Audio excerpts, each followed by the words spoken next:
நம்ம பட்டி பாவாடை தைக்கும் போல் நல்ல கவனமாக ஒவ்வொரு ஃபிலீட்டையுமேவும் ஒரே ஈவனாக ஸ்ட்ரைட்டாக எடுக்கணும். நம்ம எடுத்து வைக்கிற ஃபிலீட்டோட அளவு மாறக்கூடாது. ஒரு பெருசும் ஒன்று சிறுசுமா இருந்துச்சுன்னு சொன்னால் அது ஃபினிஷ் பண்ணி முடிக்கும் போல் அந்த பாவாடை வந்து நீட்டாக தெரியாது. அதே மாதிரி இங்கே எடுக்கிற ஃபிலீட் வந்து கரெக்டாக ஸ்ட்ரைட்டாக, அதாவது விளிம்பு வரைக்கும் கரெக்டாக விழுகிற மாதிரி வரணும். அந்த மாதிரி ஃபிலீட் எடுக்கணும்.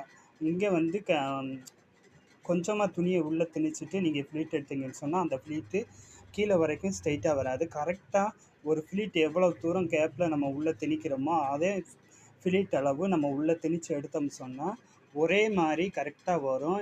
இந்த மாதிரி டக்கு எடுத்து நம்ம பாவாடை தைக்கும் போல் நம்ம தைச்ச அந்த பாவாடைக்கும் மேலே போடுற சட்டைக்கும் வந்து ரொம்ப கிராண்டாக சூப்பராக தெரியும். குழந்தைகள் வந்து அழகாக தெரியணும்னா இந்த மாதிரி ஃப்ளீட் எடுத்து தைங்க.